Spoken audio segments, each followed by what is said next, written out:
मित्रों नमस्कार। आज मैं आपसे बात करूंगा कि 2030 के बाद धार्मिक दुनिया कैसी होगी और आने वाला समय कैसा होने वाला है। क्योंकि बहुत से लोग तो इंतज़ार कर रहे हैं कि इस्लाम समाप्त हो जाएगा, फिर कोई इंतज़ार कर रहा है ईसाई समाप्त हो जाएंगे, कुछ ईसाई और मुस्लिम इंतज़ार कर रहे हैं कि सनातन समाप्त हो जाएगा। इस प्रकार से बौद्ध उम्मीद लगाए बैठे हैं कि बाकी दुनिया समाप्त हो जाएगी और हम खाली भीम सेना बचेगी। सिख अपना इंतज़ार कर रहे हैं। कुल मिलाकर सब अपने अपने इंतज़ार में है कि आने वाले समय में खाली हम बचेंगे और बाकी सब लोग नष्ट हो जाएंगे। लेकिन यदि हम पुरानी बातों को, जिनकी मैं आपसे चर्चा अभी करूँगा, उन सब बातों को देखते हैं तो आने वाले समय में 2030 के बाद की दुनिया कैसी होगी, मुझसे आपसे चर्चा करूँगा।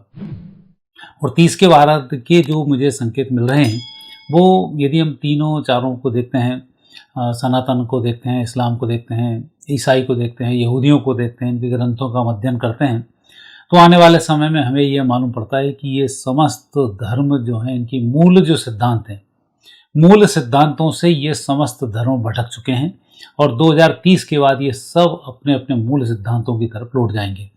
और इन सिद्धांतों को जो बिगाड़ने वाले लोग हैं, वो चाहे काफिर उनका नाम ले लो, चाहे कुछ भी उनका नाम ले लो, वो सब अब आने वाले समय में नष्ट होने वाले हैं और उसके बाद एक नई संस्कृति का उदय होगा। और वो जो सनातन संस्कृति है, सनातन संस्कृति अर्थात नित्य नई संस्कृति जो है, वो संस्कृति ही उसमें पूर्ण रूप से सर्वोपरि रहेगी। और 2030 के बाद मुझे भी स्थिति लग रही है कि अभी तो हम 18 पुराणों को पढ़ते हैं और 30 के बाद आने वाले समय में इनकी संख्या 20 हो जाएगी। 18 तो ये पुराण है और एक पुराण होगा बाइबल और दूसरा एक पुराण होगा कुरान।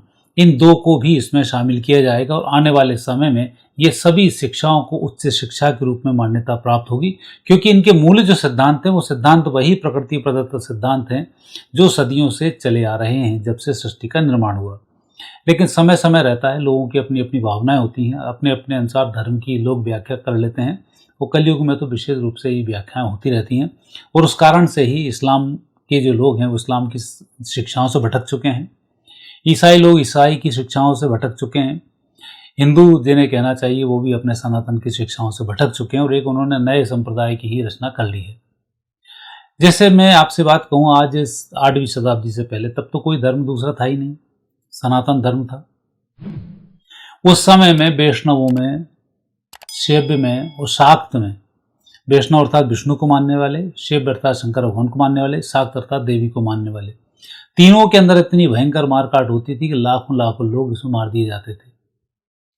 और उस मारकाट के चलते हुए ही गौतम बुद्ध का अवतार हुआ, जैन धर्म बढ़ा, बौद्ध धर्म बढ़ना शुरू हुआ और वो धर्म इतना बढ़ने लगा कि वापस जो मूलभूत सिद्धांत सनातन के थे वो समाप्त होने लगे। और उसी बीच में एक योद्धा का जन्म होता है जिसको बोलते हैं आदि शंकराचार्य। वो आते हैं और आने के बाद इन सब व्यवस्थाओं को व्यवस्थित रूप से करते हैं और आगे चले जाते हैं। लेकिन बात यहीं समाप्त नहीं होती। फिर बुद्धिस्ट हैं, उन्होंने अपनी एक नई राग अलापना शुरू कर दिया और उस राग अलापने के कारण दया शांति वांति लेके आ गए और उसमें भारत का जो शौर्य था वो ठंडा पड़ा। तो हमारे अंदर एक जो शौर्य की स्थिति थी उसमें हम पूरी विश्व विजय कर रहे थे, पूरी दुनिया को एक कर रहे थे। तो इनकी इन हरकतों के कारण हमारा शौर्य रुका और विदेशी आक्रांता हमारे ऊपर आक्रमण करना शुरू कर दिए। और उन आक्रांताओं के कारण हमने कई सालों तक की, वर्षों तक की हमने गुलामी सही और गुलामी सहने के बाद फिर ईसाई आए, ईसाइयों ने फिर नाना प्रकार की गुलामी की और आज हम थोड़ी स्वतंत्रता की स्थिति में आ रहे हैं। और आज स्थिति है कि जैसे इस्लाम ने भारत को गुलाम बनाया, ईसाइयों ने इस्लाम को गुलाम बनाया और ऐसे चलते चलते ये पूरा चक्र चल रहा था जो आप भी यहाँ पर देख रहे थे। लेकिन यहाँ मैं बात करूँगा कि जो धर्म के प्रकृति के मूलभूत सिद्धांत हैं उनकी, जैसे हम बात करते हैं आज भी 3 प्रकार की। एक बात करते हैं शैव की, एक बात करते हैं वैष्णव की, एक बात करते हैं देवी की, और अंत में सबसे बड़ा कौन, फिर हम वहाँ पर आकर समाप्त हो जाते हैं। कुरान यदि बात करती है तो एकेश्वरवाद की बात करती है, ईसाई बात करते हैं तो एकेश्वरवाद की बात करते हैं। और तीनों चारों धर्म अर्थात जो भी धर्म है वो सब आने वाले समय में अपने अपने कहना चाहिए अपने अपने अवतारों की प्रतीक्षा कर रहे हैं। इस्लाम में एक इंतजार है कि एक नबी आएंगे, वो सब कुछ पढ़ेंगे, कुरानों को पूरा पढ़ेंगे, कुरानों की बातों का अमल कराने के लिए लोगों को लालायित करेंगे और जो लोगों ने इनका नुकसान किया है उनको वे नाश करेंगे, अर्थात उन्हीं को वो नष्ट करेंगे।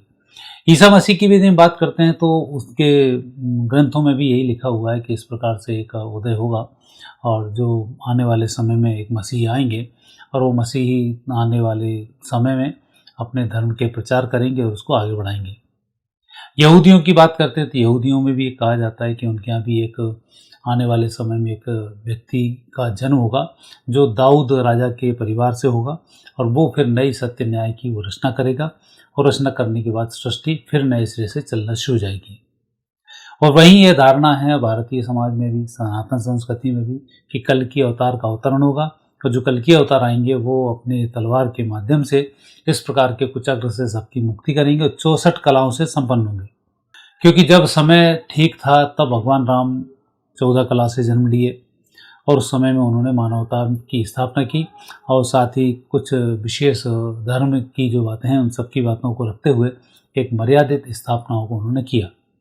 आनंद की सृष्टि के लिए भगवान कृष्ण का जन्म हुआ जो 16 कलाओं से संबंधित थे और उन्होंने 16 कलाओं से इसकी स्थापना की। चूँकि धर्म बिगड़ चुका था इसलिए उन्हें 16 कलाएँ लेनी पड़ी। और कलयुग में तो अब इतनी सारी शाखाएँ फूट चुकी हैं, इतना सारा बेमनस्य फैल चुका है, आलस फैल चुका है, एक दूसरे के प्रति अपराध फैल चुका है और इन सबको पूर्ण रूप से नष्ट करने के लिए कल की अवतार 64 कलाओं से जन्म लेने वाले हैं और वो फिर एक नई संरचना को देंगे और उसमें फिर सारी बातें होंगी। लेकिन इन सब के पीछे यदि हम बात करते हैं कि इनके अंदर होगा क्या क्या, क्योंकि जितने भी पुराण हमारे लिखे गए हैं ये सभी पुराण समय समय के अनुसार लिखे गए हैं। सृष्टि को सुधारने के लिए एक व्यक्ति आता है, उसमें सुधार करता है, चला जाता है, फिर सृष्टि वापस धीमे धीमे, चूँकि एक क्रम है, उस क्रम के अनुसार वापस ये माया मोह मत्सर ये जो विकृति हैं ये वापस प्रस्फुलित होती हैं, आगे बढ़ती हैं, संस्कृति को बिगाड़ देती हैं। फिर कोई एक नया अवतार होता है, फिर इन सबको कमज़ोर करता है, फिर नई स्थापना करता है, कुछ समय बाद फिर आ जाती है। तो यहाँ पर सनातन संस्कृति में यदि देखा जाए तो 18 पुराणों की बातें हर बार की जाती हैं। उन 18 पुराणों में यही है कि जो 18 एक के बाद एक, जिनको बोल दें पैगंबर बोल दें, चाहे नबी बोल दें, चाहे उनको भगवान के अवतार बोल दें, वो आए, उन्होंने सृष्टि को वापस नए सिरे से संचालित किया और चले गए। तो इस संचालन में जो 18 पुराण हैं उनमें आने वाले समय में फिर जो परिवर्तन होगा, कल्कि का अवतार होगा, चाहे यहाँ कहें कि किसी नबी का अवतार होगा, चाहे यूँ कहें कि किसी मसीह का अवतार होगा।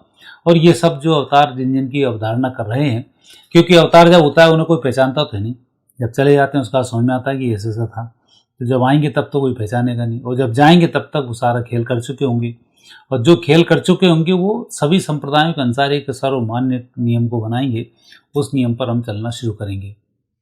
यदि हम भारतीय सनातन को भी बात करते हैं तो सनातन के जो ग्रंथ हैं वो दया, क्षमा, शांति, प्रेम, न्याय, इन सब की बातें करते हैं। आज भी यदि हम देखते हैं कि आज मनुष्य को क्या चाहिए, आज भारतीय व्यक्ति विदेश क्यों जाता है, आपको ये लगता होगा वो पढ़ाई करने जा रहा है, वही करने जा रहा है, कुछ करने नहीं जा रहा है। वो भारत में न्याय व्यवस्था सबसे दुष्टपूर्ण तरीके से रूप ले चुकी है और यहाँ व्यक्ति की सुरक्षा नहीं है। न्याय और सुरक्षा जहाँ मिलेगी वहाँ व्यक्ति जाएगा, और न्याय और सुरक्षा यही आने वाले समय का मूल मंत्र भी होगा। चाहे आप इस्लाम की बात करें, इस्लाम में भी वो यही बात करते हैं कि आने वाला जो अवतार होगा वो न्याय की बात करेगा, शांति की बात करेगा, क्योंकि इस्लाम के मुख्य हैं महिलाओं की रक्षा करना, न्याय को बना के रखना, बच्चों की रक्षा करना, ये उनके मुख्य धर्मों में आता है, भाईचारे की बढ़ावा देना। तो ये सनातन की भी मूल विशेषता यही है कि महिलाओं को संभाल कर रखना, बच्चों को देना, न्याय की व्यवस्थाएं करना, सुरक्षा की व्यवस्थाएं करना। हमारे 4 वर्ण क्यों हैं? एक वर्ण करता है शिक्षा प्रदान करेगा जो ब्राह्मण वर्ण है, दूसरा वर्ण है जो व्यावसायिक व्यवस्थाएं करेगा, लोगों को कमाना सिखाएगा, परिवार को चलाना सिखाएगा, वो वैश्य वर्ण में आता है।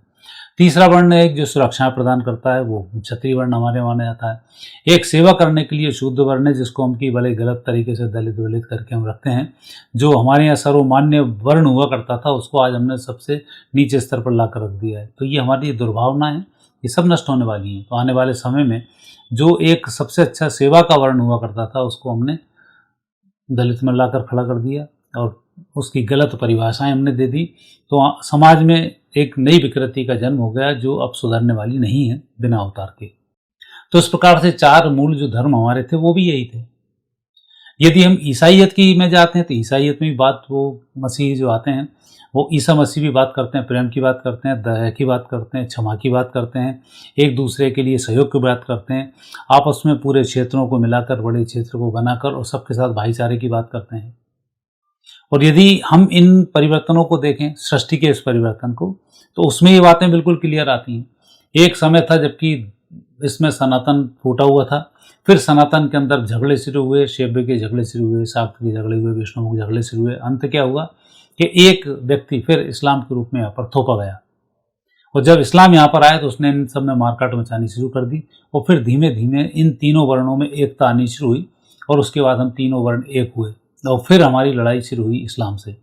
और उस समय में ही फिर इस्लाम और भारतीय इनमें लड़ना जब शुरू हुआ, मुस्लिम और हिंदुओं में, तब उसका फ़ायदा उठाने के लिए ईसा मसीह अवतर के वंशज अवतरित हुए, और उन्होंने ईसाइयत को फैलाया, और उन्होंने दोनों को फिर गुलाम बनाया। गुलाम बने थे, उससे पहले हम कई भागों में बटे हुए थे। कोई राजस्थान के 16 किले हैं, उत्तर प्रदेश के अपने किले हैं, महाराष्ट्र के अपने हैं, तो उस तरह से हम पूरे देश को विखंडित रूप से संभाले हुए थे। लेकिन अंग्रेजों के आने के बाद से ये जो विखंडन समाप्त हुआ और एक भारत देश का निर्माण हुआ। भारत देश के निर्माण होने के बाद, अब ये बात भी आप देखेंगे ईसाई संप्रदाय के आने के बाद, मैं जिन संप्रदायों में मिलने की बात कर रहा हूँ उनकी ही बात कर रहा हूँ, तो जहाँ सनातन बिखरा तो वहाँ पर एक मुस्लिम धर्म का इस्लाम आया, इस्लाम ने उसके लिए, इस्लाम के अंदर जो अच्छी बातें थी उन्होंने भूली, तो इस्लाम का विघटन हुआ। आज इस्लाम गुलामी की ओर बढ़ रहा है। और वही स्थिति की हम बात करते हैं तो आज ईसा के जो वंशज हैं, इनकी यदि हम ईसाइयों की बात करें तो अब ये भी अपने मूल धर्म को खो चुके हैं, तो इन्होंने भी आपस में लड़ना मरना शुरू कर दिया है। और सनातन की बात करें तो यहाँ भी सनातन अब धीमे धीमे इकट्ठा हो रहा है। कारण है कि इस प्रकार की संस्कृति को बदलते देख जब प्रभु आते हैं तो उनके अंदर नैतिकता सबसे बन होती है, दया, क्षमा, करुणा, शांति, इन सब की बातें करता है। यदि हम यहूदियों की बात करते हैं तो यहूदी भी एक इंतजार कर रहे हैं कि यहाँ पर कोई एक राजा आएगा, तो वो राजा दया, क्षमा, शांति और पूरी दुनिया को एक करके वहाँ की यरूशलेम मंदिर का निर्माण करेगा, और उसके बाद पूरी दुनिया एक सिरे से नई होगी। और जब नई दुनिया हो जाएगी फिर क्या होगा? क्योंकि हमने देखा वराह अवतार, हमने देखा कूर्म अवतार, हमने देखा नरसिम्हा अवतार, हमने देखा। उसके बाद क्या हुआ? उनकी जितनी भी गाथाएं एक एक करके जुड़ती चली गई, और इस तरीके से हमारे 18 पुराणों का निर्माण हुआ। तो आने वाले समय में जब एक कोई भी अवतार आएगा तो फिर वो क्या करेगा? अवतार आएगा तो ऐसा तो है नहीं कि वो सनातन की सारी चीज़ों को ठुकरा देगा, क्योंकि वो भी सत्य पे ही चलेगा, चाहे किसी भी धर्म में अवतार आ जाए। तो 18 पुराण के साथ वो 19 और 20 पुराण भी मिलाएगा, क्योंकि जिनकी हम बात करते हैं, ईसा मसीह की बात करें, हजरत मोहम्मद की बात करें, तो ये कोई साधारण इंसान तो थे नहीं। इन्होंने जो रचना की, उन रचनाओं को हम लोगों ने, जो उनके अनुयायी थे, उन फॉलोअर्स ने गलत तरीके से प्रस्तुत करके इस धर्म के जो मूलभूत सिद्धांत हैं उनको उन्होंने नष्ट किया। तो जब जो नया अवतार आएगा वो फिर इनको भी इन पुराणों में शामिल करेगा। तो आने वाले समय में 18 पुराण की जगह 20 पुराण होंगी, और एक जो फिर नया पुराण आएगा, हम मानते हैं कल्कि, दूसरे मानते हैं मसीहा, तीसरा कुछ मानते हैं, तो उन सबका मिला के जब वो अवतारित हो चुका होगा तो फिर उसे एक सर्वमान्य मान्यता मिलेगी। फिर उसका एक पुराण भी शामिल होगा, जो होगा 21वां पुराण। और हर धर्म मानता है कि एक अंतिम मसीहा आएगा और उसके बाद फिर प्रकृति बदलेगी। तो फिर जो 21वें पुराण की रचना होगी, वो जिस तरीके से हमने रामायण को देखा, फिर बाद में क्या हुआ, रामचरितमानस की रचना हुई, ऐसे ही कल्कि के जो चरित्र हैं उनकी भी फिर रचना होगी। कल्कि पुराण उसमें शामिल होगा, कल्कि की बातों का उसमें वर्णन होगा। तो इस प्रकार से आने वाले समय में अभी 3 पुराण उड़ने वाले हैं। 2 पुराण तो कन्फर्म जो भगवान आएंगे उनको बढ़ाएंगे, लेकिन जब हम किसी व्यक्ति का जब प्रादुर्भाव होता है तो उसके कसीदे पढ़े जाते हैं, तो उनके जाने के बाद फिर हम कल्कि वचनामृत, कल्कि चरितामृत या कल्कि पुराण, इसमें से किसी न किसी एक का निर्माण फिर करेंगे। और आने वाले समय में पूरी पृथ्वी पर एक शांति होगी, दया होगा, क्षमा होगी। जिस प्रकार से तीनों धर्म भारत के, वैष्णव, शाक्त, तीनों मिलकर एक हुए, अब सनातन बन रहा है, तो उसी प्रकार से इस्लाम भी एक होगा, ईसाई भी एक होंगे, यहूदी भी एक होंगे, और सनातनी भी एक होंगे, हिंदू भी एक होंगे। तो कुल मिलाकर एक नए धर्म की स्थापना 2030 के बाद होने जा रही है, जिसमें इस प्रकार के भेदभाव फिर समाप्त हो जाएंगे। ऐसे ग्रहयोग भी संकेत करते हैं। ऐसी यदि हम बात करें तो जो इनके धर्म ग्रंथों की रचनाएं, वो भी संकेत प्रदान करती हैं, और प्रकृति भी अब हमें वही संकेत प्रदान कर रही है। तो मित्रों, लड़ने मरने से कुछ नहीं, आने वाले समय में 2030 के बाद ये होने वाला है जिसकी मैंने आपसे चर्चा की। आगे फिर नए विषय के साथ आपसे भेंट होगी। आगे दीजिए, नमस्कार।